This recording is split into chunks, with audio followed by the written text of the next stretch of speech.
Good evening. Once again, welcome participants to this online sports science coach development program. We will be continuing our series today on sports psychology और उस श्रृंखला में आज हमारा आखिरी lecture है on sports psychology और आज का लेक्चर है on coaching and how coaching is the how of coaching and mental perspective जो coaches का होना चाहिए उसके ऊपर आज का लेक्चर है। आज हमारे साथ हैं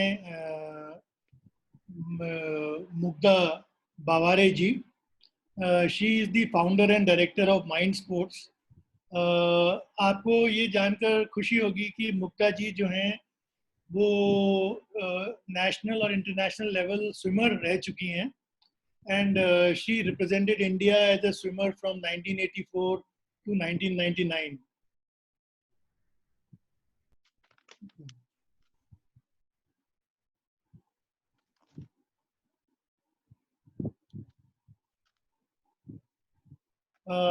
एंड उस दौरान उन्होंने करीब 500 नेशनल और इंटरनेशनल लेवल नेशनल और इंटरनेशनल मेडल्स जो हैं जीते हैं। She is also won too many medals, some silver and bronze medals in international meets. और मुग्धा जी को शिवाजी छत्रपति अवार्ड से भी सम्मानित किया गया है जो महाराष्ट्र सरकार अपने स्पोर्ट्स पर्सन्स को देती है।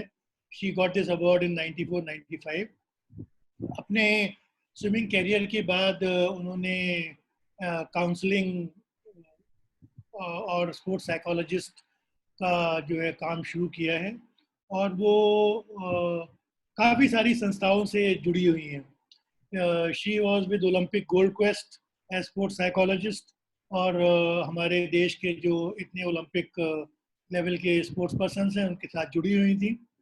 मुंबई क्रिकेट एसोसिएशन के साथ जुड़ी हुई हैं 2006 से और JSW स्पोर्ट्स के साथ भी जुड़ी हुई हैं और 2016 के रियो ओलंपिक्स तक वो काफ़ी सारे रेसलर्स, बॉक्सर्स और एथलेटिक्स टीम को उन्होंने स्पोर्ट्स साइकोलॉजी प्रदान की। उसके अलावा वो एक स्पीकर हैं, मोटिवेशन स्पीकर हैं और बहुत जगह गेस्ट लेक्चरर हैं और अपने लेक्चर्स देती हैं। आज वो हमारे को positive coaching, communication, coach athlete relationship और जो लर्निंग स्टाइल्स होती हैं, पर्सनालिटी टाइप ऑफ एथलीट्स होता है, उसके बारे में बताएंगी। इसके बारे में कल जो है वो काफ़ी सारे क्वेश्चंस थे, कल और परसों दोनों दिन जो आप लोगों ने काफ़ी सारे क्वेश्चन पूछे थे कि एथलीट बिहेवियर के ऊपर और कोच और एथलीट के बीच में कैसी बातें होनी चाहिए और क्या रिलेशनशिप होना चाहिए। तो आज हमारे पास मुग्धा जी उन सब सवालों के जवाब देंगी और मुझे उम्मीद है कि जितनी भी डाउट्स और जितने भी आपके प्रश्न थे, क्वेश्चंस थे, whatever doubts you have, with her presentation I am sure she will be able to clarify and clear all of them and make us all better coaches with greater understanding between coach and athlete. Thank you and over to Mugdha. Yes, thank you very much, sir, for a very good introduction of myself. And thank you very much for giving me this opportunity to be here and speak to a large number of coaches, which otherwise I think हमको ये opportunity नहीं मिलती है कि इतने सारे coaches एक ही platform पे हमको मिल जाए. So I think today I will start with my presentation and मेरी कोशिश यही रहेगी कि मैं हिंदी और English दोनों combine कर लूँगी. I will try my level best to speak in Hindi as well. और बाद में प्रेजेंटेशन होने के बाद ऑब्वियसली क्वेश्चन आंसर्स रहेंगे तो उसके हम लोग आंसर्स देंगे ही. So let's start with the presentation. Initially yes, first of all coaches को मैं बोलना चाहती हूँ बिकॉज मैं देख रही थी कि बहुत सारे कोचेस लॉग इन हो रहे हैं. It's a majority number of coaches who are actually joining this session. And I would say कि कोचेस का इतना कमेंडेबल वर्क है, they are doing such a great work. Because मैं भी खुद एक एथलीट रह चुकी हूँ और मैंने मेरे कोचेस को भी इतना हार्ड वर्क करके देखा है. Because it's really a great effort, more than even athletes. Of course in their own capacity athletes भी अपना एफर्ट्स डालते हैं, but that is for themselves. But coaches की बात कही जाए तो उनको 10, 20, 50, 100 एथलीट्स को संभालना रहता है. And that's a biggest task. I would say that all you coaches are doing a really wonderful work. So congratulations first of all for that to all the coaches. So I'll move to my presentation. Basically हम coaches जब भी देखते हैं या बात करते हैं coaches के साथ, so one of the things that we expect from the athletes all the time is, and it's not nothing wrong in that, कि हमको उनसे कमिटमेंट लेवल बहुत चाहिए होती है एथलीट्स के पास से. We want our athletes to be committed, we want our athletes to be very punctual, we want our athletes to be very very disciplined. And one of the major things as coaches we want is हमारी बात को athletes ने सुनना बहुत जरूरी है. सो ये सभी चीजें बहुत ही इंपॉर्टेंट है and that's a part of your program. So आज के सेशन में ये कभी अलग हो ही नहीं सकता है, but today I will give you a different perspective जो शायद हम हमारे प्रोग्राम, कोचिंग प्रोग्राम में सपोज इम्प्लीमेंट करेंगे. So as coaches and an athletes everybody will get और benefit out of it. So yes, I'll start with my presentation. Just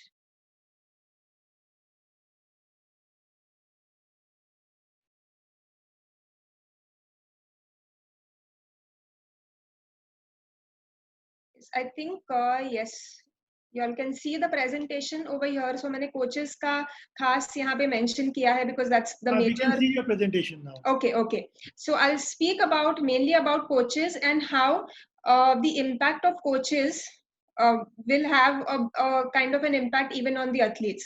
So हम लोग ने आज तक देखा है कि we've seen many nutritionists, we've seen many strength and conditioning coaches, maybe even physiotherapists coming, are coaches out here. One of the things as coaches हमको ये भी देखना जरूरी है कि हम टेक्निकल, टैक्टिकल एस्पेक्ट्स या फिजिकल एस्पेक्ट्स बहुत अच्छे तरह से हम ये कोचिंग सिस्टम में हम लेके आए हैं. Another thing जो बहुत ही important है athlete development के लिए is one of the major aspects where we also have to get the psychological aspect into our program. So हम ये पूरा circle जो है athlete development का ये हम लोग complete कर सकते हैं. So why do we need to go ahead with that? और ये psychological aspect भी हमारे coaching program में लाना क्यों जरूरी है, ये हम लोग आज के presentation में देख लेंगे. So first of all, coaches have a major impact on the athletes, क्योंकि पेरेंट्स से भी ज्यादा हमारे एथलीट्स जो है वो कोचेस के साथ बहुत सारा टाइम बिताते हैं. तो let's take it as an advantage कि कोचेस किस तरह से वो अपॉर्चुनिटी ग्रैब करके किस तरह से हम वो एक पॉजिटिव एथलीट हम खुद को उनको बना सकते हैं.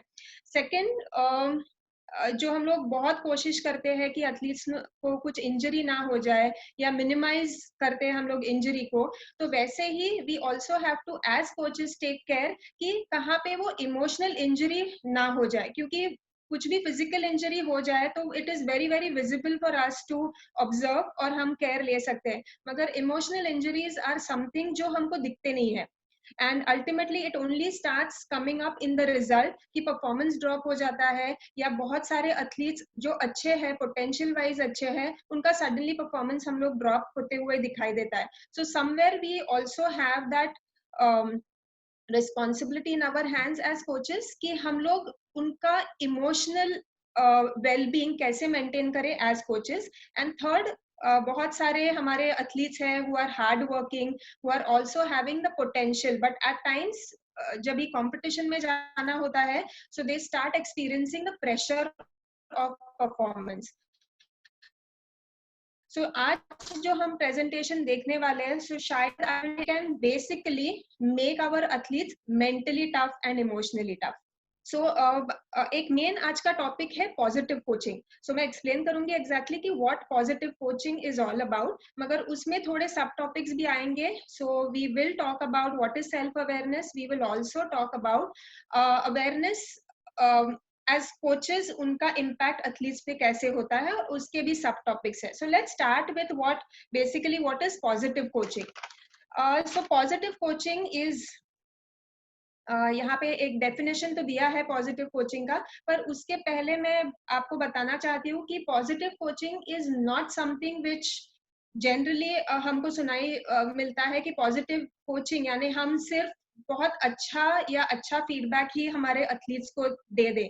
तो positive coaching is not basically that, जहाँ हम स्लाइड पे भी देख रहे हैं कि specific and real feedback that is balanced and focused on developing the athletes strengths as well as their weaknesses. So positive coaching यानी ऐसे एक चीज है जहाँ एथलीट्स जो है वो एथलीट्स और कोच के बीच का बॉन्ड बहुत स्ट्रांग होता है। जो कोच फीडबैक देते हैं वो एथलीट्स बहुत सीरियसली लेते हैं। पेरेंट्स से ज्यादा भी कोचेस का फीडबैक जो होता है वो बहुत ही मायने रखता है एथलीट्स के लिए। So it is very very important as coaches to realise कि हम जो फीडबैक कोचेस पे अपने एथलीट्स को देते हैं, what kind of feedback it should go towards the athletes. So ये फीडबैक सिर्फ अच्छा ही नहीं, मगर वो जितना स्पेसिफिक हो और जितना रियल फीडबैक हो, उतना वो बॉन्डिंग एथलीट्स और कोचेस के बीच में और स्ट्रेंथन हो सकता है। और सिर्फ फीडबैक स्ट्रेंथ्स के ऊपर ही नहीं, मगर वीकनेसेस जो है वो भी हम कैसे वो कंट्रोल कर सकते हैं, that is what we talk about what is positive coaching. अभी ये पॉजिटिव कोचिंग क्या होता है? So basically, as coaches, all of us have the approach कि हमारे athletes इतने ट्रेनिंग कर रहे हैं या हम इतना उनको कोचिंग दे रहे हैं, so we are trying to basically make them as winners. एक कॉन्टिन्यूम होता है, दूसरे कॉन्टिन्यूम पे देखा जाए तो एक एक्सीलेंस सेंटर्ड अप्रोच होता है। सो पॉजिटिव कोचिंग में हम विनिंग सेंटर्ड एथलीट्स को ज्यादा नहीं फोकस डालते हैं उसके ऊपर, क्योंकि वो प्रेशर बढ़ने लगता है and then they start thinking about कि I am only here into a sport just for winning. हम दूसरे कॉन्टिन्यूम पे एथलीट्स को लेके जाना चाहते हैं, where we are talking about excellence centred. Excellence centred यानी आप प्रोसेस को देख लीजिए, या आप कितना उसमें डिसिप्लिन डाल रहे हैं आपके कोचिंग में, या आप कितनी मेहनत डाल रहे हैं वो कोचिंग में। तो हमारे पॉजिटिव कोचिंग में हमारा अप्रोच या हमारा इम्पैक्ट ज्यादा एक्सीलेंस सेंटर्ड पे होना चाहिए। If the process is right, if the athlete is disciplined enough, a very hard working athlete, और कोच और एथलीट का बॉन्डिंग बहुत अच्छा होगा, तो ऑब्वियसली वो एक्सीलेंस सेंटर्ड जो बिल्ड हो जाएगा वो एथलीट को विनिंग की तरफ डेफिनेटली लेके जाने वाला है। So that is one focus that we want to talk about positive coaching. Second is we are reinforcing positive behaviour. हमारे साइकोलॉजी में हम पनिशमेंट के बारे में बात करते हैं, हम रीएनफोर्समेंट के बारे में बात करते हैं। तो पॉजिटिव कोचिंग में क्या होता है, हम जितना पॉजिटिव बिहेवियर रीएनफोर्स करेंगे या ज्यादा पुश देंगे पॉजिटिव बिहेवियर को, उतना ही हमको वो रिजल्ट पॉजिटिव मिलना शुरू होता है। हम जितना क्रिटिसाइज करेंगे, हम जितना नेगेटिव बात करेंगे हमारे एथलीट्स के साथ, we start getting a negative feedback from our athletes, which we definitely as coaches we don't want. Another is positive coaching में और एक कोचेस को स्ट्रेस करना रहता है कि we are not making our athletes get afraid of making mistakes. हमको as coaches उनको ये सिखाना है थ्रू पॉजिटिव कोचिंग कि in spite of making mistakes, how you can still bounce back, how you can still come back to your normal again and start working hard again. So positive coaching का aspect भी है कि not to be afraid of making mistakes. तो ये हम देख लेंगे कि हम कोचिंग में कैसे वो ला सकते हैं। And definitely the last and a very important one, one of the things of positive coaching is as coaches हमारे हाथ में बहुत बड़ी रिस्पॉन्सिबिलिटी है कि हम एथलीट्स का सेल्फ कॉन्फिडेंस कैसे बढ़ाएंगे। Because as coach psychologist, as a psychologist, हम सेल्फ कॉन्फिडेंस को बहुत ही ज्यादा महत्व देते हैं, that is I feel at the top of the table. क्योंकि कभी भी हम कॉम्पिटिशन्स में परफॉर्म करने जाते हैं तो what actually matters is how confident you are at that moment. So as coaches, day to day life में भी in your training sessions we also have to see कि हम हमारे athletes का confidence हर दिन कैसे बढ़ा सकते हैं, not only on the day of our competition. सो मैंने एक थोड़ा कंपैरिजन यहाँ पे दिखाया है कि हमारे ट्रेडिशनल कोचिंग मॉडल कैसे होता था और हम ये पॉजिटिव कोचिंग के बारे में मैं जो बात कर रही हूँ, तो वो मॉडल एक्चुअली हम कैसे इंटीग्रेट करेंगे हमारे कोचिंग स्टाइल में। सो पुराना जो अप्रोच होता था कि coaches used to actually reactively address poor performance, यानी मैं भी जैसे एथलीट रह चुकी हूँ, मैंने भी वो टाइम पे मैंने कोचेस देखे हैं कि परफॉर्मेंस अच्छा नहीं आया तो वो बहुत क्रिटिसाइज करते थे स्विमर्स को या रेप्रिमांड करते थे कोच एथलीट्स को, which did not have a very positive impact on the athletes। और मैंने ये भी देखा है कि वो जो नेगेटिव रिएक्शंस या नेगेटिव फीडबैक कोचेस से आता था बहुत सीवियर है, तो उसका इम्पैक्ट ऐसे होता था कि कुछ एथलीट्स खुद का स्पोर्ट टैलेंट होने के बावजूद भी छोड़ के चले जाते थे। So now what we are talking about in positive coaching model is proactively facilitate good performance। यानी जैसे मैंने पहले बताया कि positive coaching is not about सिर्फ आप अच्छा जो किया है उसके बारे में बात करो, but the first thing you can start even if the performance is not good is how you can actually talk or facilitate good performance initially of your athletes. The second we are going to talk about intervention oriented, जो पहले होता था कि performance अच्छा नहीं हुआ है तो हम क्या कर सकते हैं, या आपका परफॉर्मेंस ड्रॉप हो गया है, बहुत सारे कॉम्पिटिशन्स में आपने बहुत अच्छा किया था और सडनली आपका ग्राफ नीचे जाना शुरू हुआ है, सो उसके ऊपर हम क्या करेंगे। ऐसे ट्रेडिशनल मॉडल पहले होता था। what we are looking at in positive coaching is हम वो preventive या prevention oriented कैसे करेंगे। तो जैसे मैंने पहले ही बताया कि we have to take care of athlete drop जब ये आता है परफॉर्मेंस में, so how he can still come back to his normal self by having an adequate amount of self confidence। तो हमको ये preventive measures लेने हैं, ना कि intervention measures, ताकि हमको ज्यादातर वो avoid करना है। But let's start thinking about how we can basically help our athletes to be take more preventive actions। So confidence कम ना हो जाए, वो fear of failure ना हो जाए, वो stress फैक्टर ज्यादा ना हो जाए एथलीट्स के साथ। तो ये प्रिवेंटिव मेजर्स हमको पहले से ही लेने हैं in positive coaching model. The third we will talk about is पहले जो ट्रेडिशनल मॉडल था उसमें वीकनेस को बहुत एड्रेस होता था कि आपका ये एक्शन बराबर नहीं है, या आप अच्छे तरह से compete नहीं कर रहे, आपके पोटेंशियल होने के बावजूद भी आप अच्छा नहीं परफॉर्मेंस दे रहे हैं। तो जैसे मैंने पहले कहा कि उससे एक सेल्फ कॉन्फिडेंस जो है वो उसके ऊपर बहुत इम्पैक्ट हो जाता है एथलीट्स के ऊपर। सो रादर देन दैट हम पॉजिटिव कोचिंग में सपोज ऑप्टिमाइज स्ट्रेंथ, हम ज्यादातर स्ट्रेंथ्स के ऊपर फोकस करेंगे, and later on if we can cover the negative part of it। ये एक बहुत अच्छा जिसको हम लोग साइकोलॉजी में बोलते हैं which is a sandwich approach। Sandwich या बर्गर अप्रोच, आपको सपोज आपको सबको पता है कि बर्गर कैसे दिखता है, तो दो ब्रेड के स्लाइसेस होते हैं, एक ऊपर और एक नीचे, और बीच में वो सलाड होता है। So what is a sandwich approach? What we talk about in positive coaching is first layer has to be where you talk बहुत अच्छा परफॉर्मेंस नहीं आया है एथलीट का, तो भी the first thing when athlete comes from a race, पहला जो लेयर होता है, यू ऑब्वियसली आइडेंटिफाई कि वो एथलीट ने क्या अच्छा किया है उसके रेस में। 10 में से 3-4 चीजें ऐसी होगी जो एथलीट ने बहुत अच्छे किए हैं। So the first layer should be something about a good feedback right in the beginning. जो बीच का लेयर होता है वेयर आप ऐसे वो ट्विस्ट करो आपका जो इम्प्रूवमेंट एरिया है वो एथलीट का, कि वो आप पॉजिटिवली आप पुट अप कर रहे हैं आपके एथलीट पे।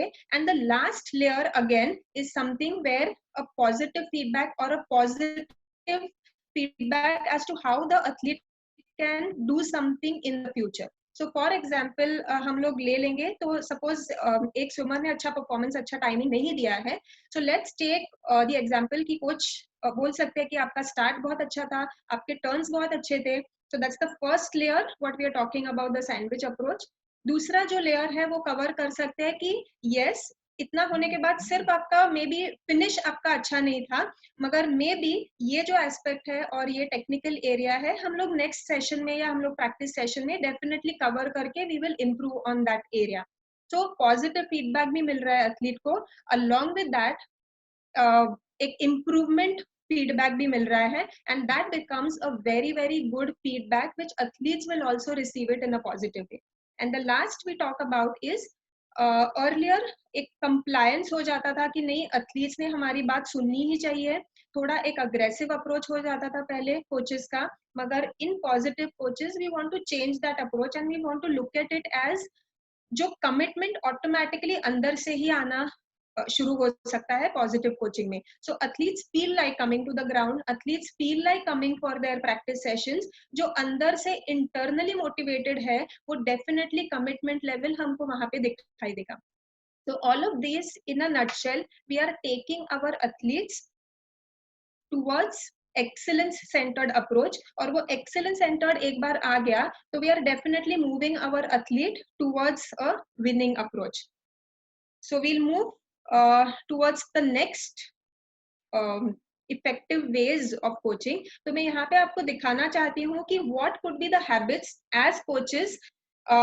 ऑब्वियसली जितना मैं इजीली आपको बता रही हूँ ये वेज, वो इतना इजी नहीं है इंटीग्रेट करना हमारे प्रोग्राम में, आपके कोचिंग प्रोग्राम में, मगर if we make it as a habit, slowly हम इंटीग्रेट करेंगे हमारे कोचिंग प्रोग्राम में, तो obviously we will start seeing the benefits of it. So first, if we try to put the habit of explaining the expectations. बहुत बार दिखाई देता है कि ऐसे नहीं कि एथलीट्स को ट्रेनिंग नहीं करनी होती है, may be 9 out of 10 times athletes also want to perform the way the coach wants him or her to perform. तो expectations बहुत बार मैच नहीं होते हैं क्योंकि maybe the coaches are not able to express their goals, their expectations to the athletes. So एक बार हम वो एक हैबिट डाल दे कि we really explain to our athletes कि हम क्या गोल्स चाहते हैं या क्या एक्सपेक्टेशंस आपसे रखते हैं. If it is very specific and if it is really identified, तो हम एक लेवल पे, एक अलाइनमेंट के लेवल पे आ जाते हैं. तो जो कोचेस के एक्सपेक्टेशंस है और जो एथलीट्स के एक्सपेक्टेशंस है, हम एक स्ट्रेट लाइन, हम वो स्ट्रेट लाइन पे आ सकते हैं, एंड दैट्स वेयर हमको रिजल्ट मिलता है, वो एक अलाइनमेंट आ जाती है. तो कोचेस को भी पता है कि मुझे एथलीट से क्या चाहिए, एथलीट्स क्या रहते हैं. So once we start putting the habit of explaining our expectations to the athletes, the benefit of it is both of them come in alignment with each other. The second बहुत important है कि एक बार आपने explain किया expectation, so second habit हमको डालना as coaches बहुत important है कि how we can ask questions to the athletes rather than just giving orders. So coaching ये ऐसा एक तरीका नहीं है जो dictatorship का है. We are obviously coach and athlete are on a similar level. So हम ये approach नहीं देखते हैं कि my way और highway, it is our way. तो ask questions. आपने जब ये expectations mention किए हैं आपके athletes के तरफ, तो ask questions, ask the feedback from the athletes whether they've understood it or not. और ये करने के बाद हमको एक और ज्यादा कमिटमेंट और एंगेजमेंट एथलीट्स के तरफ से भी मिल जाती है कि the goals that coach is expecting us to follow, we have understood it and we also know how to get engaged in those goals. So the best result that we get by asking questions from the coach's perspective is the coach and athlete are coming together. The third is involve players. It's a very, very important aspect. Rather than as coaches you taking decisions, involve, आपका कुछ भी decision making एक तरीका हो, try and involve even your athletes into that, क्योंकि वो एक ownership athletes के तरफ से भी हो जाता है और एक डिक्टेटरशिप अप्रोच हम लोग नहीं लेते हैं, वो एक ऑर्डर की तरफ हम लोग नहीं जाते, क्योंकि एक बार एथलीट सोचते हैं कि ये मुझे ऑर्डर आ रहा है कोचेस से, so then it is a compulsion for them to follow that.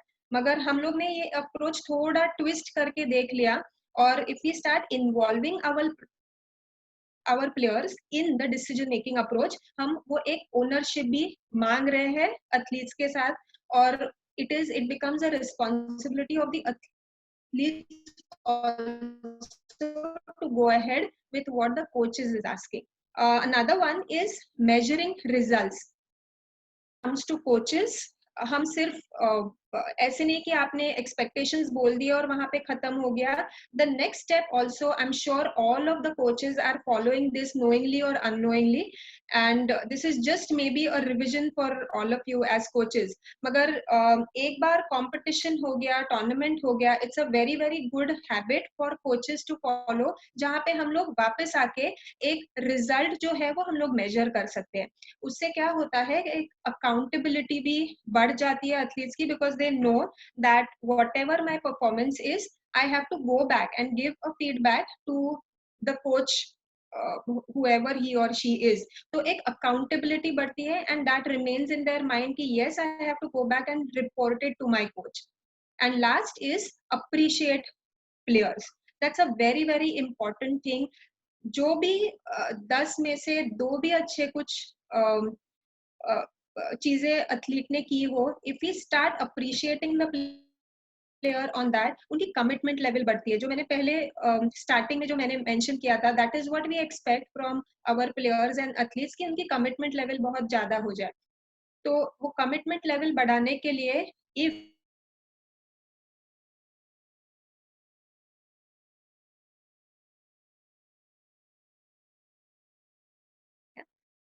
So let's move to the next. So positive coaching से हम लोग थोड़ा और आगे जाते हैं।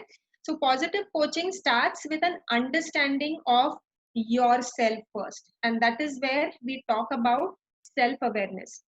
तो पॉजिटिव कोचिंग में मैंने 2 एस्पेक्ट्स किए हैं। एक जो मैंने बताया कि आपका और एथलीट का एक कनेक्शन है। The first I am going to talk about is self awareness. अभी सेल्फ अवेयरनेस ये चीज क्या होती है? So self-awareness is the ability to see yourself clearly and objectively through reflection and self-evaluation. भी मैं बहुत साल से कोचेस और एथलीट्स के साथ काम कर रही हूँ। एज एथलीट्स मैंने भी कोचेस को देखा है। आपका रूटीन बहुत हेक्टिक रहता है, बहुत ही बिजी स्केड्यूल रहता है, और ये सिर्फ कोचेस के लिए नहीं, for all of us as individuals एक सेल्फ अवेयरनेस होना बहुत जरूरी है। और what I mean by self awareness is कि maybe once in a while आप थोड़ा एक स्टेप पीछे लेके आप आइडेंटिफाई करेंगे कि आपके गोल्स, खुद के गोल्स क्या थे ये फील्ड में आने के लिए, आपके थॉट्स क्या चले दिमाग में, आपके फीलिंग्स क्या है, आपके इमोशंस क्या है, व्हाट आर योर वैल्यूज, और ये सब सारी चीजें अभी जो आप कर रहे हैं वो उसमें से सिंक इन हो रही या नहीं। So that's a very very important thing to know about your values, beliefs, internal qualities and purpose that you are actually getting into this field for. ये मैं क्यों बात कर रही हूँ, क्योंकि जब तक हम सेल्फ रिफ्लेक्शन नहीं करते हैं, जिसको हम लोग हिंदी में आत्म परीक्षण बोलते हैं, तो जब तक हम ये आत्म परीक्षण नहीं करते हैं, बहुत बार देखा गया है कि हम हमारे खुद के पर्पसेस से और खुद के वैल्यूज से या मे बी थॉट्स और इमोशन से बहुत दूर चले जा चुके हैं, and that ultimately leads to हमको फ्रस्ट्रेशन कभी कभी फील होता है, और वो फ्रस्ट्रेशन एथलीट्स के ऊपर भी जाता है। तो एक मैं एग्जांपल यहाँ पे देना चाहती हूँ कि हाउ एज कोचेस और as a person I would say कि सेल्फ अवेयरनेस कितना जरूरी है। जैसे मैं ट्रैवल करती हूँ बहुत बार, तो जब भी फ्लाइट में हो या गाड़ी में हो, मैं थोड़ा एक खुद को क्वेश्चन पूछती हूँ कि am I doing the right thing which I am doing? Is it really helping my players and my athletes when I'm dealing with their mind? और एक थोड़ा खुद के ऊपर चेक हम लोग रखेंगे, तो that is a very very good learning for all of us. तो one of the examples I want to give is, मेरे पास एक नेशनल लेवल शूटर है. जब भी उसने सेशंस के लिए मेरे पास आना शुरू किया, तो उसका पहला एक प्रॉब्लम हम लोग ने आइडेंटिफाई किया कि he used to get in practice a wonderful shooter. बहुत अच्छा शूटिंग करते थे, and he used to shoot one of his best scores in practice, but the moment he used to go into the competitions, into the matches, his performance used to drop. अभी ये तो एक aspect हो गया athlete का, but ये coach ने उसके आइडेंटिफाई किया और उसने बताया कि मुझे आपके साइकोलॉजिस्ट को मिलना है. And one day the coach came to me and he said कि मैडम मुझे ऐसे अभी लगने लगा है कि मैं बहुत गुस्सा हो रहा हूँ इसके ऊपर, क्योंकि मुझे पता है कि बहुत पोटेंशियल है उसमें, बहुत ही अच्छा वो तरीका है उसका शूटिंग करने का, बट पता नहीं मुझे कि ये क्यों मैचेस में या कॉम्पिटिशन्स में ये नहीं कर पाता है, और इसके वजह से मुझे बहुत ही गुस्सा आ रहा है, ताकि मैं इतना गुस्से वाला आदमी नहीं हूँ.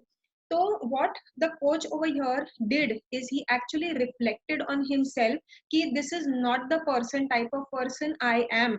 पर जब भी वो सेल्फ रिफ्लेक्शन हुआ या सेल्फ इवेल्युएशन कोच के तरफ से हुआ, finally we came to a conclusion assessment के बाद और बहुत सारे सेशंस के बाद कि this athlete was experiencing fear of getting evaluated. अभी मैचेस में या आप एग्जाम हो कहाँ पे भी, एक एथलीट हो या स्टूडेंट हो, दे आर गेटिंग इवेल्युएटेड.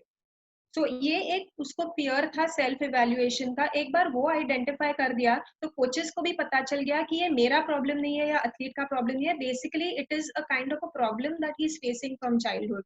पर सपोज ये कोच रिफ्लेक्ट नहीं करते थे पहले, सो मे बी एथलीट का career would have come to an end.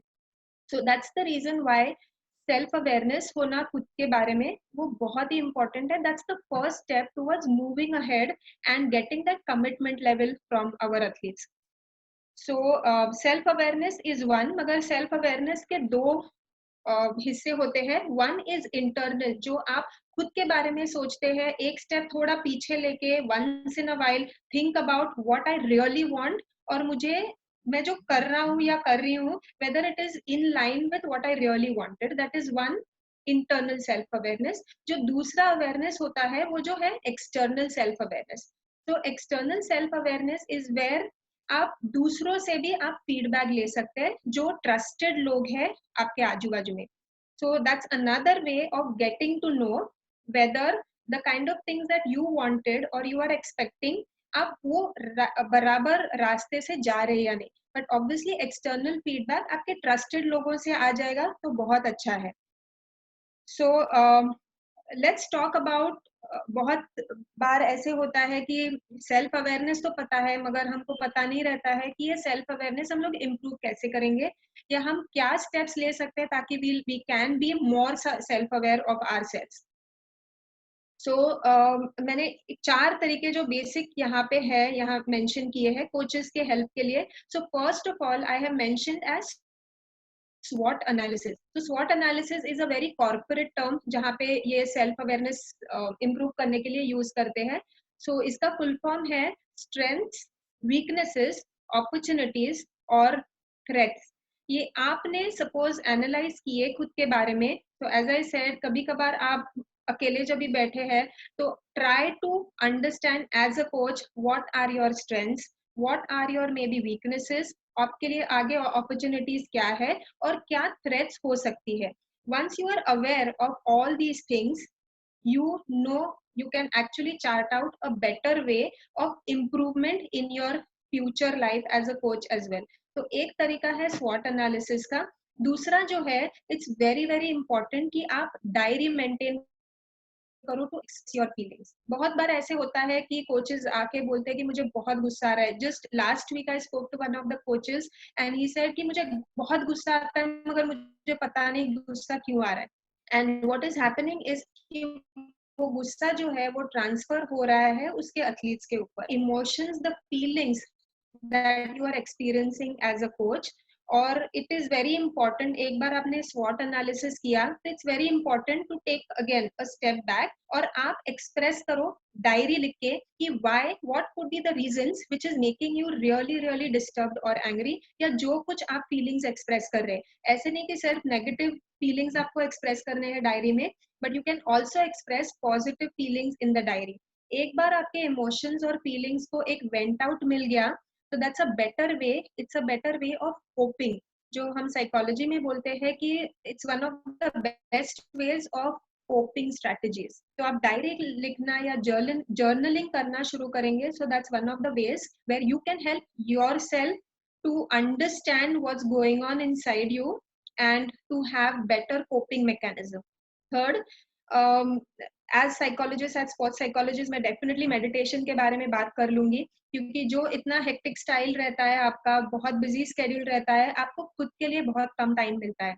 So it's a me time for yourself, जहाँ पे आप एक्सरसाइजेस तो होता ही है आपका, but one more thing to handle the daily stresses या एक्सपेक्टेशंस का प्रेशर रहता है, meditation is the best way जो आप खुद को अंदर रिफ्लेक्ट कर रहे हैं, इंटरनली आप असेस कर रहे हैं खुद को। सो मेडिटेशन या breathing techniques are the best ways to definitely give some time for yourself and work on yourself. And the last, of course, जो मैंने अभी एग्जांपल दिया with the coaches, taking professional help becomes extremely important. तो ऐसे नहीं है कि हम साइकोलॉजिस्ट के पास जाते हैं because I am a weak person और because I have some major issues, but I think psychologists are people who work with normal people who are having normal issues और डेली इश्यूज।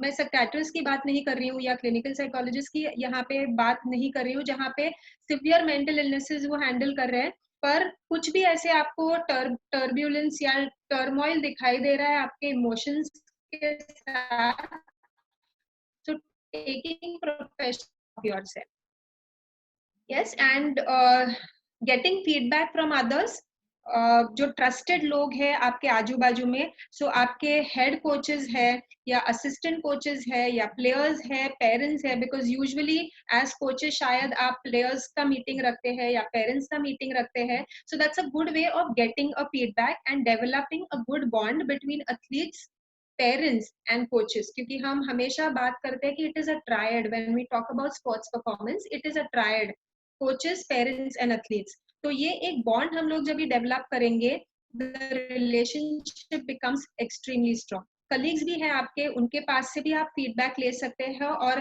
देख सकते हैं कि आप जो कर रहे हैं वो सिंक इन आपके एक्सपेक्टेशंस के साथ हो रहा है या नहीं। And last is your trusted people, तो आपके फ्रेंड्स भी हो जो ट्रस्टेड पीपल हो या आपके फैमिली मेंबर्स हो, उनसे भी आप पूछ सकते हैं या फीडबैक ले सकते हैं। So this is where we talk about being more self aware about ourselves so that हम दूसरों को भी अच्छी तरह से हेल्प या पॉजिटिवली हेल्प कर सकते हैं। नाउ एक ये चीज हो गई कि we have spoken about ourselves.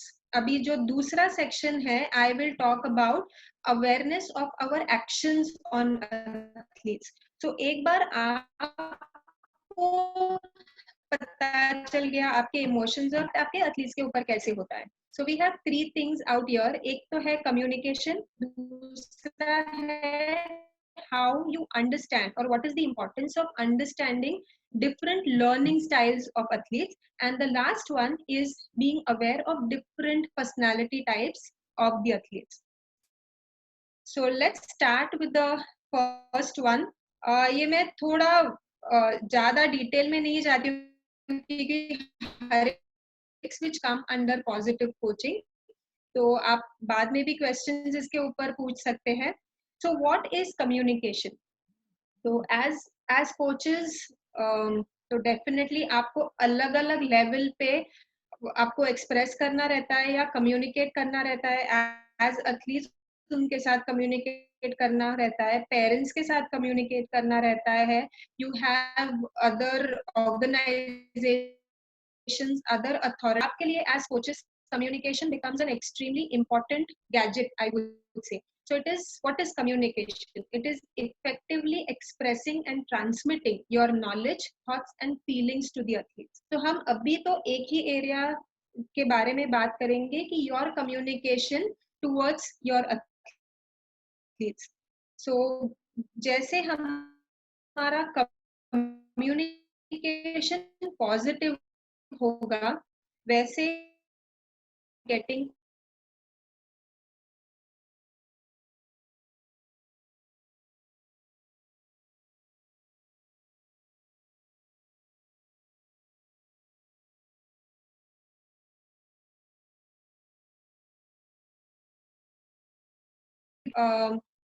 बहुत सारे चीजें हमारे कोचेस के पास से सुनना चाहते हैं।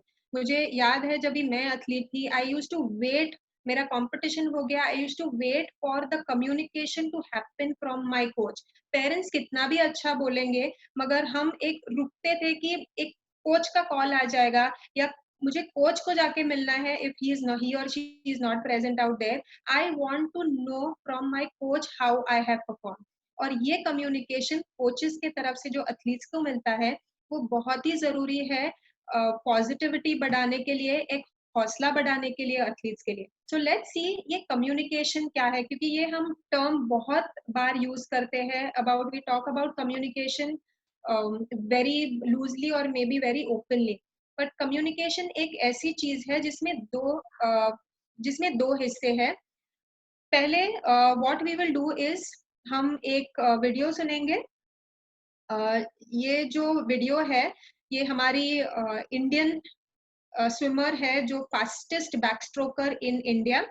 She is an international swimmer. तो ये कम्युनिकेशन के बारे में हम उसका क्या कहना है वो एक बार सुन लेंगे। Yes, yes, yes sir, should I minimise the screen?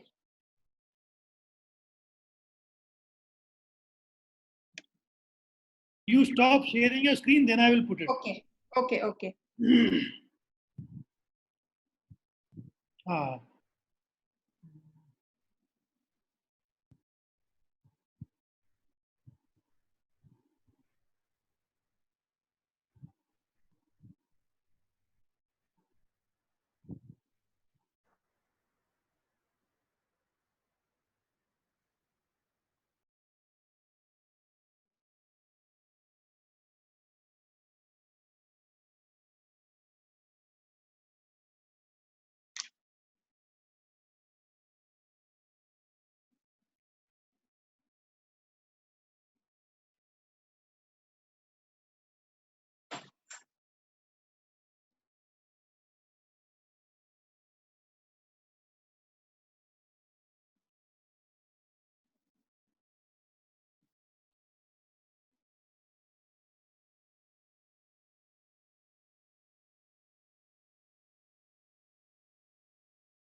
Video शायद नहीं चल रहा है। Hello hello Mugdha ma'am. Yes. Ma'am actually sir के शायद को टेक्निकल एरर आ गया सर के पीसी में। अच्छा, आप अच्छा। कंटिन्यू कर दीजिए। आप ना इस स्क्रीन को मैं स्टॉप कर देता हूँ। आप Okay. हम दोबारा कंटिन्यू कर लेंगे। प्लीज आप अपनी स्क्रीन शेयर करके okay, okay, I will continue do करिए। इट। जी यस, जी। Yes.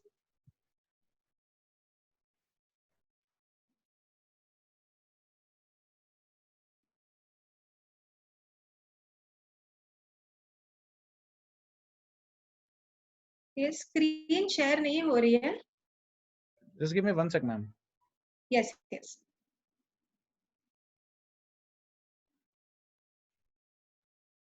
Done ma'am. Yes. I'm so sorry, I lost electricity actually. I will try again. Okay, no Have you problem. shown the video, ma'am? Yes, should I continue sir? Yeah, you continue. I will try. Should I show the video or you have shown it? No, it was not playing over Okay, here. I will try again. Wait, Okay, wait, I'll stop sharing.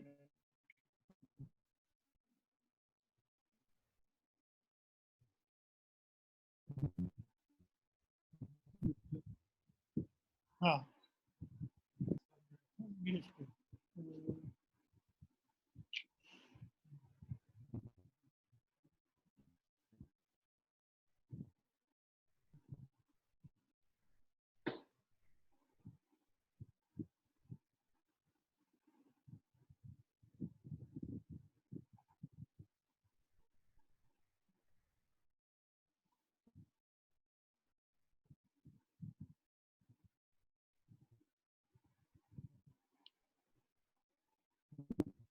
No, it is not working. Still not working. Okay. No problem. No problem.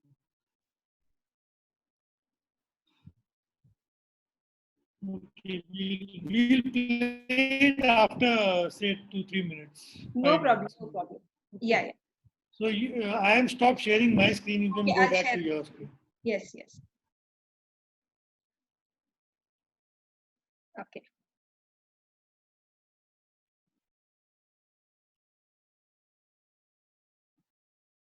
Yes, so I think we'll get back to that video a little later. पर हम लोग जब भी communication की बात करते हैं, हमको सिर्फ एक ही टाइप का यूजुअली कम्युनिकेशन पता है कि द वे वी टॉक, मगर ये स्लाइड में हम लोग जो देख रहे हैं, जो वर्बल कम्युनिकेशन है, उसका impact maybe it is just 35% on the athletes as compare to our non verbal communication. अभी ये वर्बल कम्युनिकेशन क्या होता है? Verbal communication is the kind of orally जो हम लोग फीडबैक देते हैं हमारे एथलीट्स को या रिटन फीडबैक देते हैं, सो उसका इम्पैक्ट थोड़ा कम है if we are comparing it to our non verbal communication, क्योंकि एक लेवल पे वर्बल और नॉन वर्बल कम्युनिकेशन साथ में नहीं जा रहा है, तो वो एथलीट्स बहुत स्मार्ट होते हैं आइडेंटिफाई करना कि एग्जैक्टली हमारे कोच के माइंड में क्या चल रहा है. So non-verbal communication में ऐसी चीजें आती है. It's the body language of the coach when he's giving that message or communicating it to the athletes. It's the posture. जिस तरीके से कोचेस बैठे हैं, वो भी एक मैसेज एथलीट्स को मिलता है. आपका टोन जो होता है, that also gives a kind of a feedback to the athletes. आपका आई कांटेक्ट और फेशियल एक्सप्रेशंस, ये जो है ये ज्यादा इम्पैक्ट करता है आपके कम्युनिकेशन पे. जब ये आप कम्युनिकेट कर रहे हैं, आपका फीडबैक जो है कम्युनिकेट कर रहे हैं या आप बात कर रहे हैं एथलीट्स के साथ, तो we have to be careful how our non verbal types of communications are also, whether we are really taking care of these things और नो. क्योंकि ऐसे नहीं हम लोग ने ओरली सिर्फ पॉजिटिव बोल दिया, मगर मे बी हमारे एक्सप्रेशंस में या हमारे टोन में वो इफेक्ट नहीं आ रहा है, इम्पैक्ट नहीं आ रहा है. तो athletes are very very smart to identify that, और बहुत जल्दी उनका कॉन्फिडेंस लेवल कम हो सकता है, जो हम सपोज ये दोनों चीज में एक तफावत दिखाई दे. तो इन शॉर्ट हम एक इफेक्टिव कैसे हमारे मैसेजेस इफेक्टिव हो सकते हैं as coaches, we will see over here. It's very important कि आपका मैसेज जो है वो डायरेक्टली एथलीट्स को जाए, ताकि उसको डायरेक्ट मैसेज मिल जाए और the athlete can observe the coach when the message is getting pass to the athlete. So be careful that your message is very direct, और इनडायरेक्ट वे से कहाँ पे भी पास नहीं हो रहा है एथलीट्स की तरफ. Second, your message has to be it has to be very specific and complete. आप suppose बोल रहे हैं कि I expect that you're really playing well, so I expect you to maybe participate in the next competition.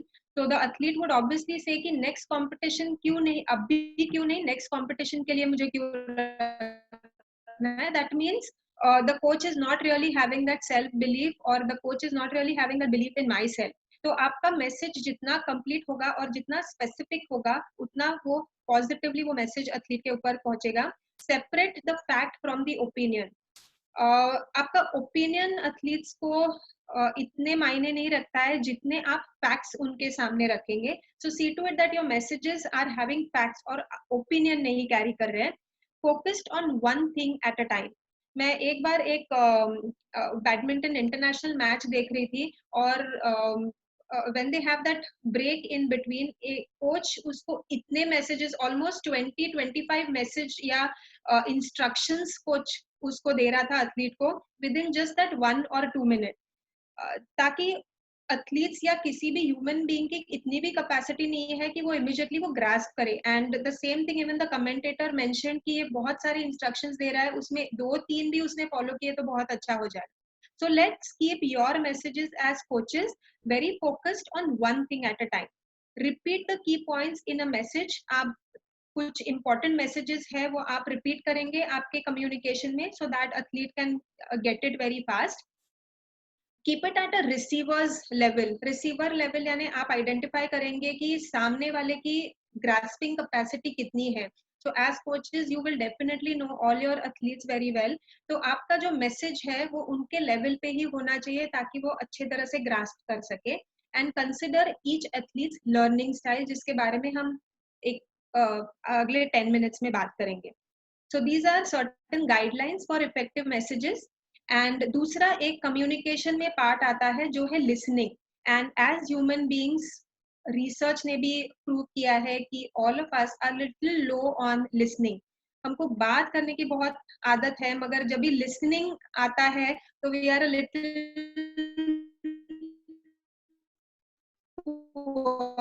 on that. I'm not a capacity हमारी कम होती है. So let's keep these things in mind when it comes to listening. जब भी, क्योंकि listening एक चीज ऐसे है, आप इतना intently जब भी सुनेंगे, there are certain underlying meanings, and as psychologists, as sports psychologists, हमको ये listening ज्यादा develop करना होता है, and that is what we have done over a period of time. जितना आप सुनेंगे, एक घंटे का सेशन है, मगर उसमें एक दो सेंटेंसेस एथलीट्स के ऐसे रहेंगे जो हमको एज स्पोर्ट्स साइकोलॉजिस्ट पिकअप करके फाइंड आउट करना है which is the problem area. तो हम अच्छे तरह से अटेंटिवली सुनेंगे नहीं तो हमको वो आइडेंटिफाई करने नहीं आएगा. So listening is again a very, very important ability that all of us should develop, where we have to pay attention when we are listening to our athletes without having any judgmental comments, without reflect what the athlete is saying. आप सुन लो, reflect करो उसके ऊपर कि exactly athlete को क्या message देना है. आपको नहीं समझ में आया तो आप एथलीट्स को पूछ सकते हैं, क्लैरिफिकेशन मांग सकते हैं. जैसे आपका कॉन्वर्सेशन खत्म होगा, you can actually summarise what the athlete wanted to say and also share your views with your athletes. So that's one thing which I wanted to cover about listening. Now let's think about learning styles. मगर उसके पहले एक video है इसमें, तो sir हम लोग वो सुन सकेंगे? Yeah, I am ready. You Okay, just stop sharing your screen. Stop sharing, yes. Okay.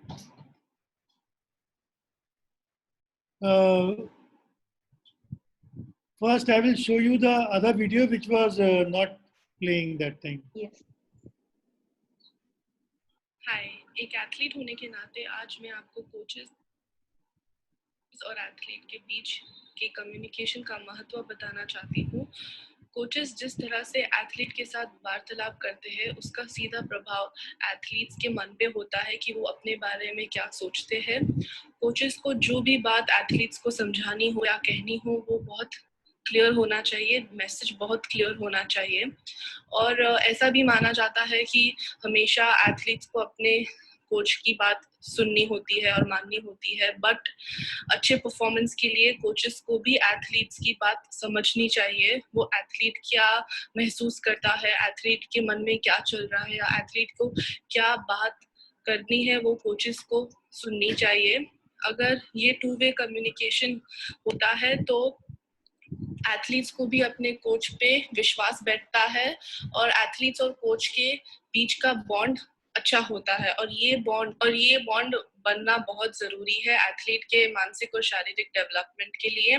जब एथलीट्स और कोचेस छोटी छोटी बात डिस्कस कर सकते हैं, एक दूसरे को समझ सकते हैं, स्ट्रैटेजीज बना सकते हैं, तो तभी जाके एथलीट अपना गोल अचीव कर सकता है. Thank you. Shall I play the other one also? Yes, sir. Yes.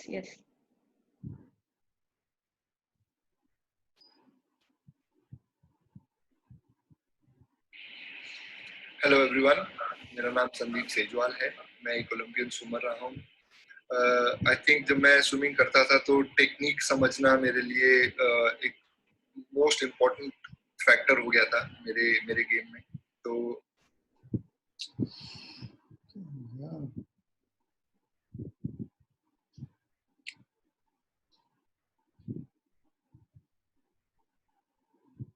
Again, something has gone wrong. No problem. Don't know what is. So we can, I think, come back to this video later. Yeah. Okay.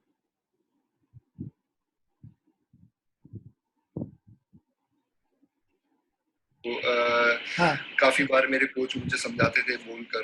तो जब वो बोलते थे या कुछ पढ़कर या कुछ लिखकर समझाते थे, तो कभी-कभी एक माइंड में कंफ्यूजन रह जाता था.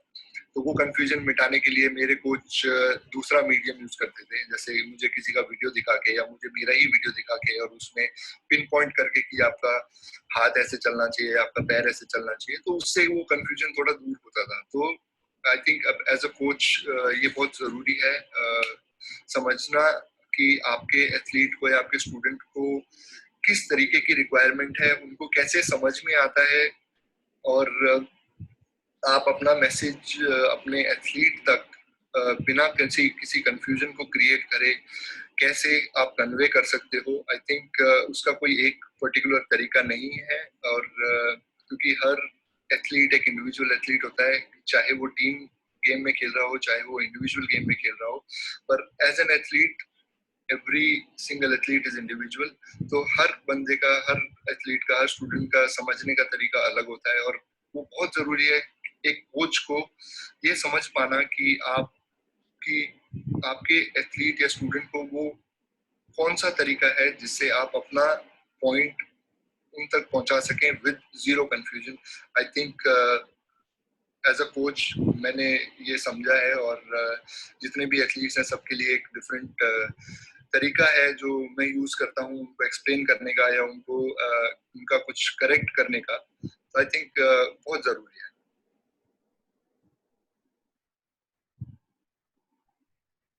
You can go back to your screen. Yes, so हमने ये 2 वीडियोस देखे हैं। जो दूसरा जो है हम सब पहचानते हैं, जो संदीप सेजवाल है, हमारा ओलंपियन स्विमर हुआ है, और he is now into the field of coaching. तो ये एक अच्छी तरह से वो समझ सकता है कि व्हाट लर्निंग स्टाइल इज। सो हम यहाँ पे देखेंगे कि what is learning style. Learning style एक चीज होती है कि हर एक एथलीट का, हर एक स्पोर्ट्समैन का एक अलग अलग तरीका होता है जिस तरीके से वो सीख सकते हैं।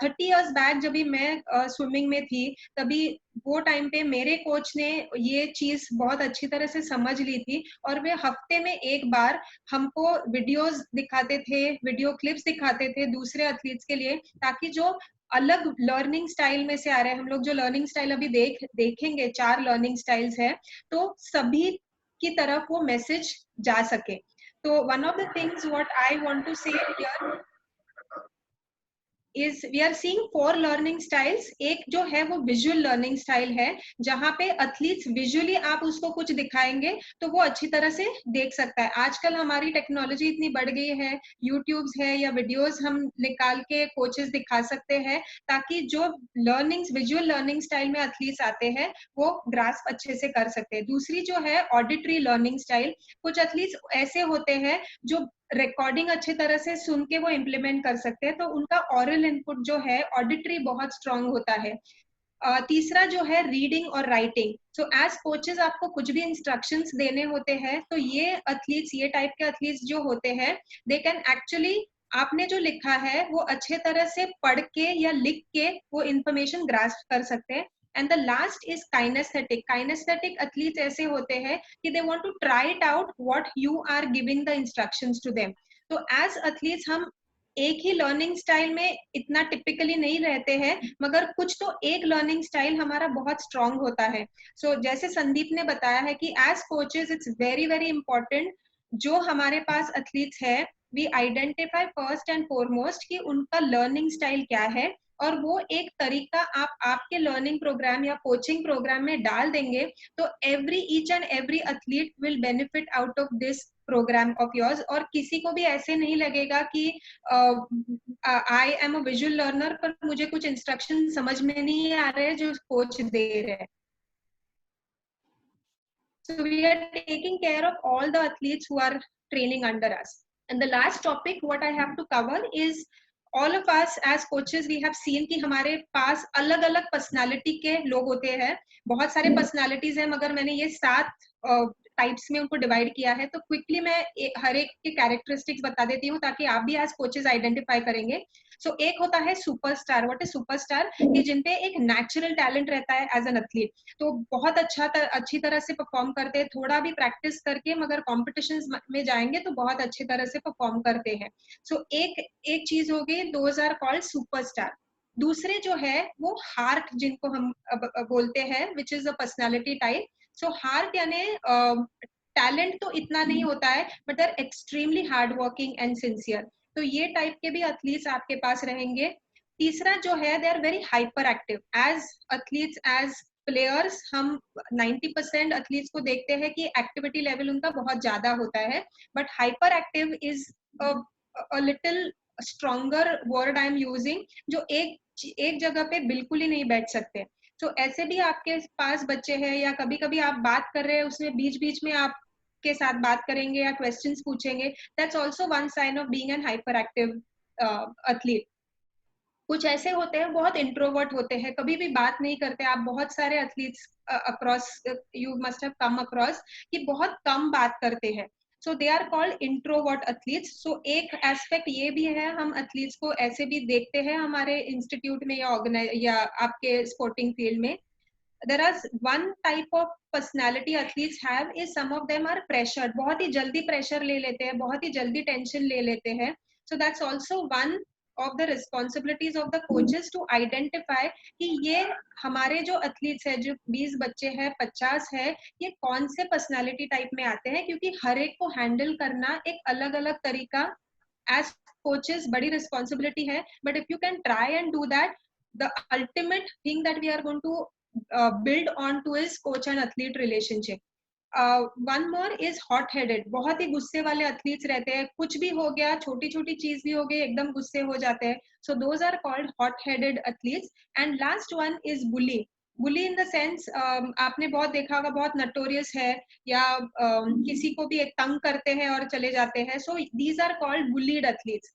तो ऐसे नहीं कि उनमें पोटेंशियल नहीं है, they are very good athletes, पर हम ये आइडेंटिफाई करेंगे कि उनकी लर्निंग स्टाइल क्या है, या कौन से पर्सनालिटी टाइप में वो आते हैं। So for us as coaches it will actually be helpful to help them and guide them in a better way, और जो उनमें पोटेंशियल है, वो नेचुरल टैलेंट जो है, वो उभर के आ सकता है।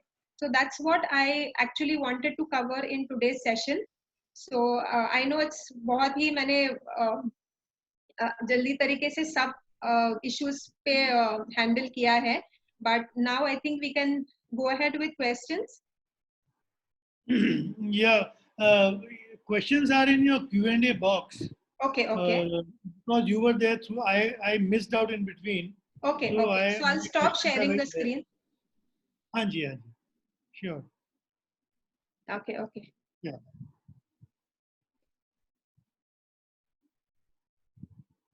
Okay, there are questions, sir. How to increase our mental toughness? What are all the components included in mental strategies? Okay, first question, how to increase our mental toughness? तो मैं ये समझ रही हूँ कि coaches का mental toughness शायद वो बात कर रहे हैं, not the athletes. So one of the ways of doing that is, first of all, मैंने जैसे पहले ही बताया कि आपको find out करना है, mental toughness एक बहुत broad term है। तो एग्जैक्टली इन मेंटल टफनेस आपको आइडेंटिफाई करना है कि आप किस चीज के बारे में आपको मे बी थोड़ी डिफिकल्टी है, या किस चीज को आपको इम्प्रूव करना है। सो मेंटल टफनेस में आ जाता है कॉन्फिडेंस भी है, कंसंट्रेशन भी है, फियर फैक्टर भी है। So once you identify what is the area that you really want to work on, then we can move ahead. Maybe you can take a professional help to work and improve your mental toughness. How to conduct attention and concentration test in archery? Okay, concentration and attention test, we also have certain technology related aspects in archery, मगर वो मेरा area नहीं है। Basically concentration और attention जो बात करते हैं, हमारे पास कुछ psychometric assessments या tools रहते हैं जिस हिसाब से हम लोग वो attention level identify कर सकते हैं। So there are certain psychological tests which we can identify with, which we can use with our archers or athletes and try and find out कि उनका concentration level क्या है, और उस हिसाब से हम we can give them certain mental training techniques.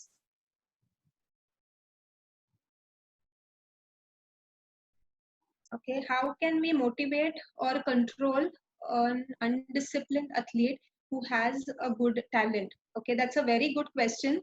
जो undisciplined athletes है, जो मैंने ये personality type में जो बताया कि कुछ ऐसे bullied athletes रहते हैं, So one way अभी as psychologist I'm speaking कि ये indisciplined जो athletes है, first we have to think about and identify why this indiscipline is there any, because मैं हमेशा बोलती हूँ कि जब भी ये sports people एक personality लेके आते हैं and जो reflect होता है on court on ground, it has a very great impact on their outside world as well.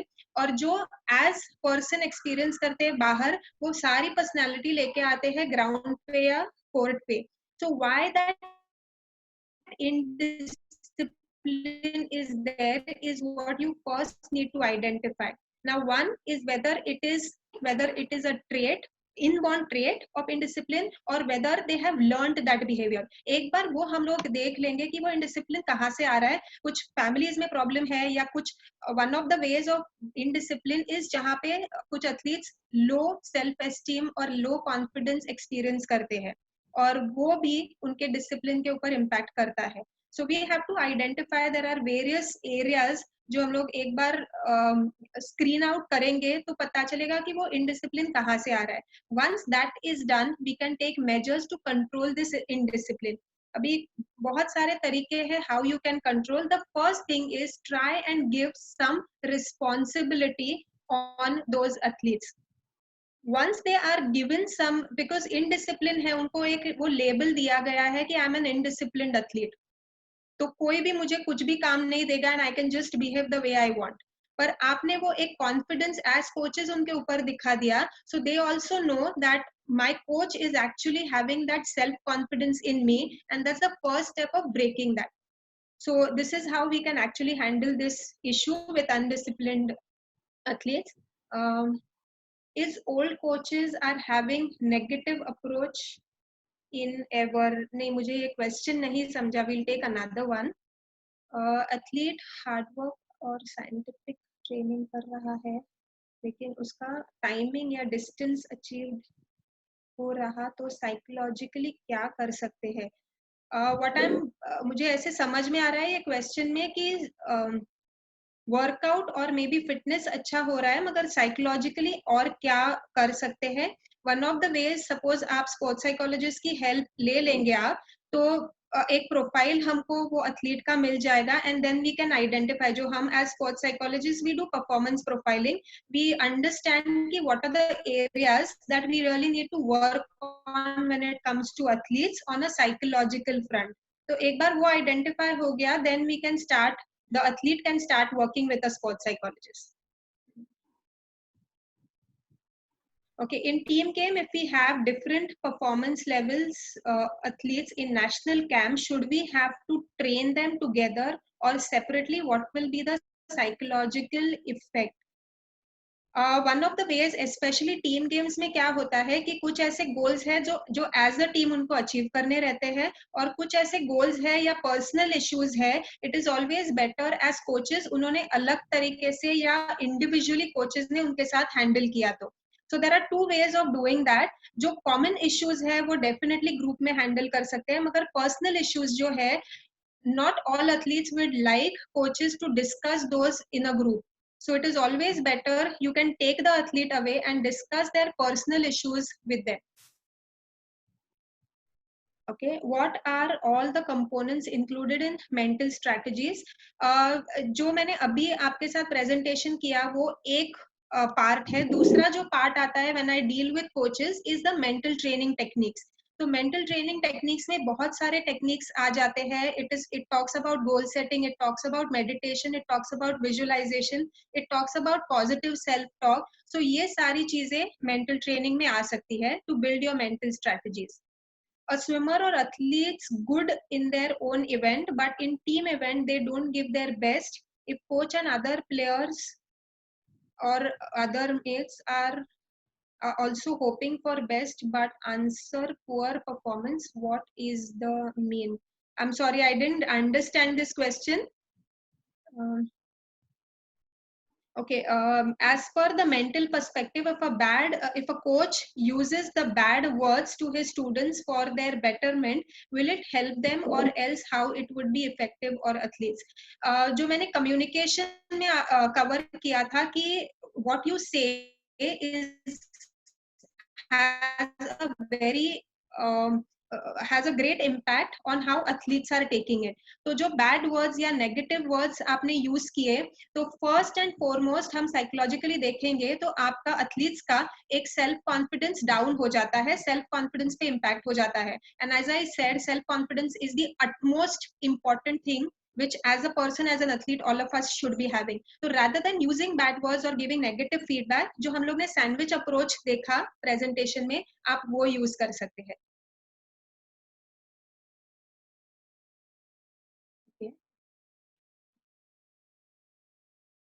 Okay, agree with your positive feedback. It is time required as well.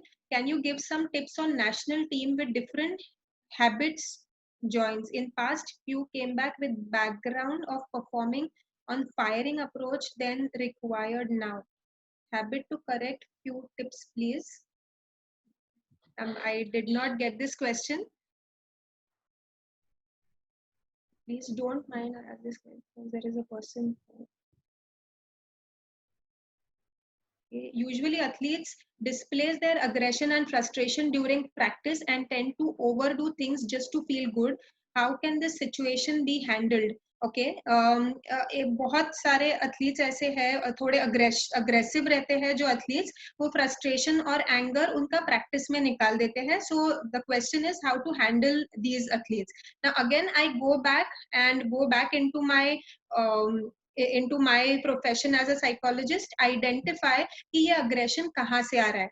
If there is anything happening at home, if there is again some bit of low confidence inside or overconfidence in terms of athletes, all of these will lead to aggression, will lead to frustration. कुछ comparison families से हो रहा है, within families, within other competitors हो रहा है.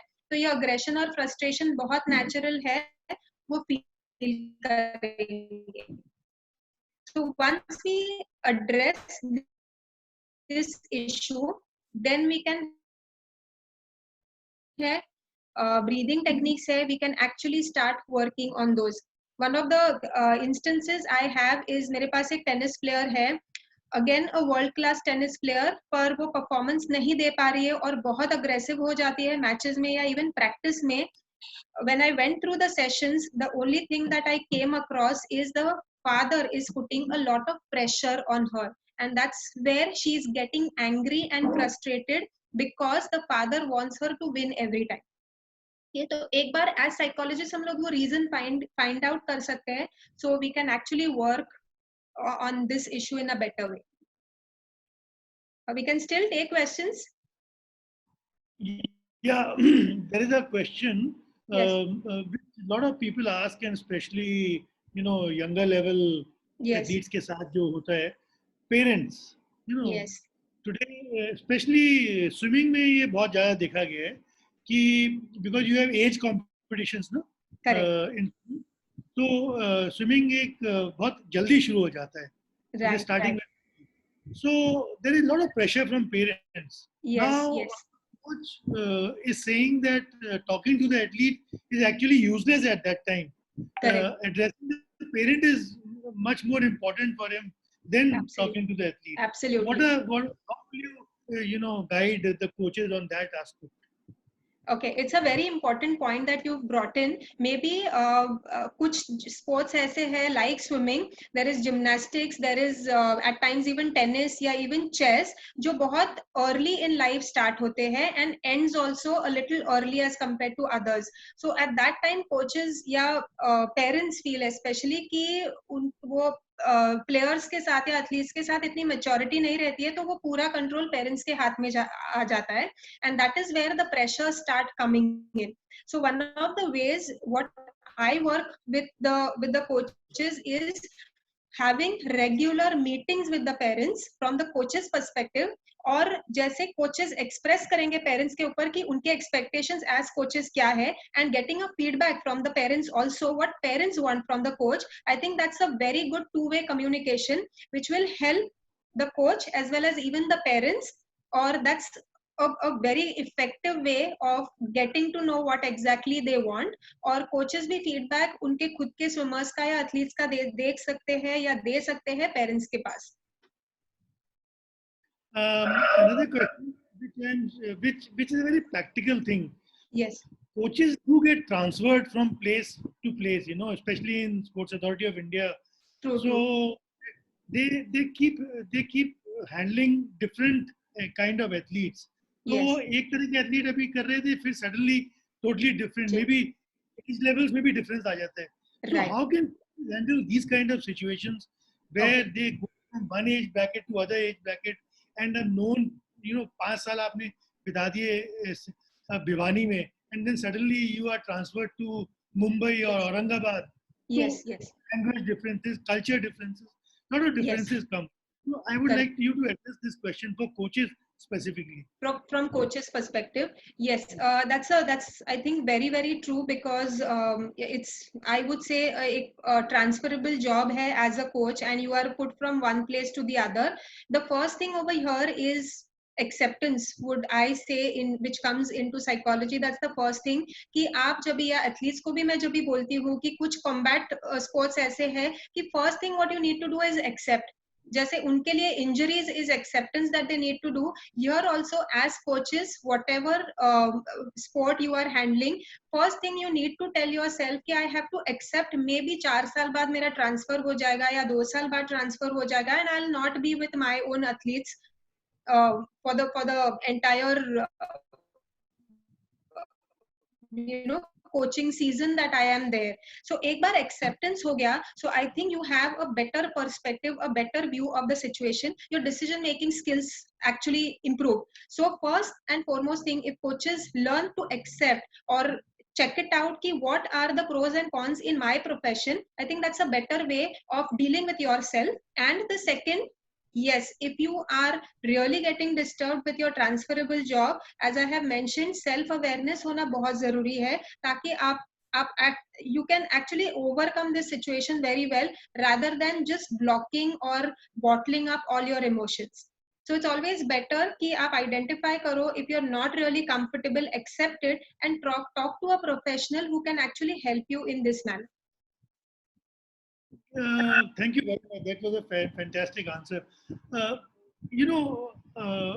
Along with this, a lot of time we also see that coaches say at junior level, they don't allow their wards to be, transferred to a better coach, because they want result of that ward with them, Yes. not Yes. with somebody else. Whereas you know that you have already the athlete has taken out whatever he could take from you, and Yes. now he needs to move to a higher coach or Higher. a better Yes. thing. Yes. तो ये भी problem है जो बहुत देखी जा रही है. तो ये भी कोचेस को ये कैसे समझाया जाए?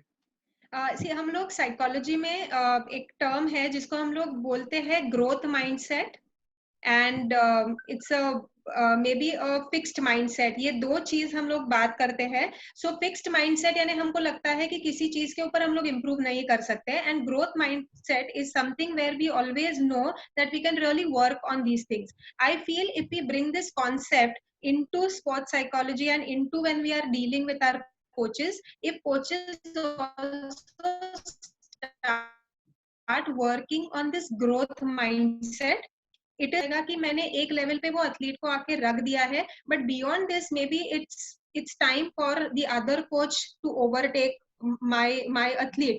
So that is the growth mindset that we are seeing from the coach's perspective, ताकि एक आपका नाम भी है, because basics या up till this level you have brought that athlete to it, and then it's your growth mindset that yes, obviously now beyond this is something what I have to pass that athlete to somebody else. तो ये growth mindset जितना आप imbibe करेंगे as coaches खुद में, I think as I have said, SWOT analysis, आपके strengths क्या है, आपके वीकनेसेस क्या है, आपके अपॉर्चुनिटीज क्या है, और आपके थ्रेट्स क्या है. जो आप बता रहे थे कि ट्रांसफरेबल जॉब है या एटलीस्ट आपको छोड़ के एक हायर लेवल कोच के तरफ जा रहे हैं, तो ये आपके करियर में से थ्रेट्स है. तो एक बार ये आइडेंटिफाई करेंगे, so it becomes a very very useful way of working on those things as well. Thank you. I think we have done with a lot of things. Yes. And it's already 6:20. last question I will ask you, which is teenagers question. Okay. In our academy, not in our academy, in any place, Okay. there are female athletes and male athletes. Okay. Okay. Mm-hmm. And if there is some coaches ask that there is a relationship between them. So Okay. what do we do? At that time, Okay. performance may drop or whatever. Yes. You are understanding my question? Yes, So, I do. relationship between athletes, how do we address that? Address that okay one of the things ये बहुत sensitive issue है जो आपने बताया और ये बहुत सारे अकेडमीज में बहुत सालों से ये होते आ रहे हैं and it becomes a very very difficult situation for the coaches to handle so one of the things we need to keep in mind is it is the personal issue of the athletes so one care we need to take is not to maybe label those athletes, those who are having relationship between each other, तो वो labeling नहीं होना चाहिए. And second is not to maybe use any words or not to give any comments in front of the other athletes as well. So ये personal issue है, and I'm sure if the coaches, if they can handle this issue outside the academy, along with maybe parents, or only if they are grown-ups 18 plus, they can handle this issue with the athletes themselves and try and explain it to them what are the rights and the wrong things in this relationship. Suppose performance drop hote dikhai de raha hai, to coaches can actually work on, first of all, identify what is the goal that the athletes are looking at, where do they want to reach, और वो goals के तरफ उनको पहुंचना है तो कौन सी चीजें उनको distract कर सकती है. So these are certain ways if coaches can explain it to them. But my sincere opinion is if we can keep this away from the other athletes involved in the academy, and if it can be handled in a separate personal manner from the coaches side, I think वो और एक अच्छा bonding हो सकता है between the athletes and the coaches. Because as you correctly said, I think ये बहुत बार ऐसे ये incidences हो चुके हैं, and I have handled these incidences a lot with coaches, and I have ultimately seen that towards the end the athletes have a very good respect towards the coaches if the situation has been handled in a proper way by the coach, rather than athletes getting labeled. Thank you. That was a wonderful session. बहुत ही अच्छा था. कितने अच्छे chat box में मैं continuously देख रहा हूँ, कितने अच्छे कमेंट्स आ रहे हैं आपके सेशन के लिए, और इसके लिए बहुत बहुत धन्यवाद. And it was a first class fantastic session where you touched upon communication, learning style, जो कि हर कोच के लिए एक बहुत ही इम्पोर्टेंट चीज़ें हैं, बहुत ही ज़्यादा मायने रखती हैं ये. These are very very important things. And you also discussed the personality types on which there were a lot of questions yesterday and day before. So most of the things which were asked yesterday, they have been answered by you in such a nice manner.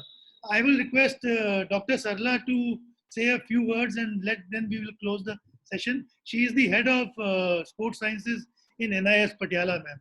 Okay. It was a wonderful session. Thank you, ma'am. I think you being a athlete yourself, you could relate to their psychological issues very well, and you're very confident. Yes. And I really appreciate the way you are presented. You have covered a lot of areas. Yes. It's wonderful experience. Thank you so much. Thank you.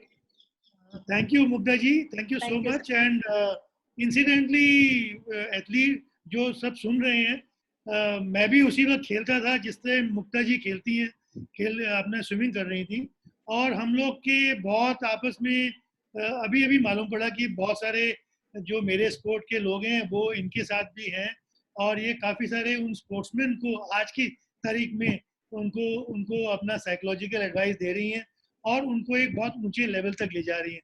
Thank you Mugdha ji. Thank you so much. Thank you, madam. Thank you. Thank you. Thank you so much. I will stop the meeting now and leave the meeting. Thank you. Thank you. Attendees, कल हमारा कोई session नहीं होगा. अब हम सोमवार यानी कि मंडे को मिलेंगे और एक नया टॉपिक बायोमैकेनिक्स स्टार्ट करेंगे.